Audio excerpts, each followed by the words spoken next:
Good morning guys!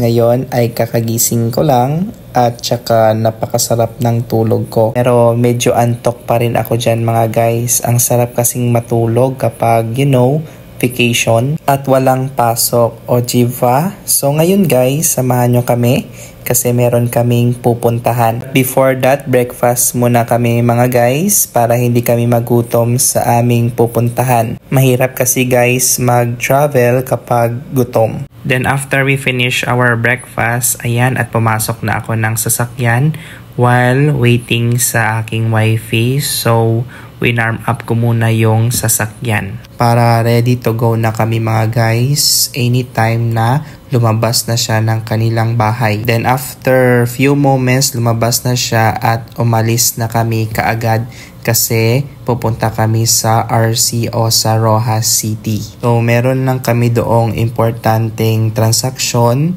and then afterwards may pupuntahan pa kami na iba't iba kung saan kami ay gagala. Yung role ko dito is driver, syempre.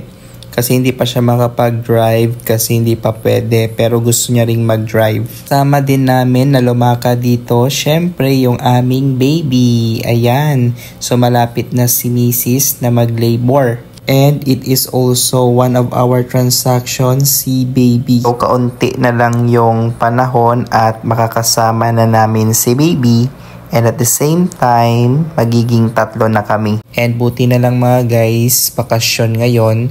So maano ko sila matitake care. Kasi pag may pasok, surely hindi ko sila makikare ng mabuti kasi nasa ibang lugar yung aking work.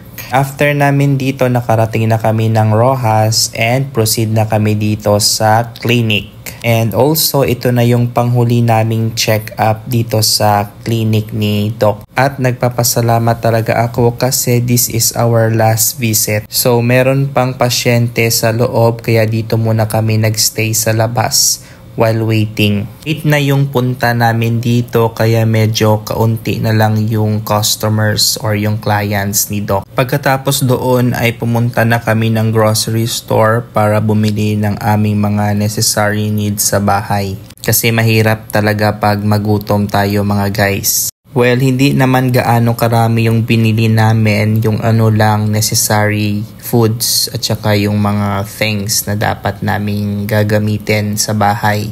So, kaunti lang yung binili namin. At bumili ako ng shuttlecock kasi one of my recreational activities is playing badminton. So that I can't get fat mga guys kasi palakain ako. Then bumalik ako sa sasakyan para magpahinga. So nilagay ko dito yung kinarton namin na grocery and tsaka nagpahinga muna ako ng kaunti kasi napakabigat ng mga dala ko. Okay, so hanggang dyan na lang tayo mga guys kasi papauwi na kami. Just see you on my next vlog mga guys.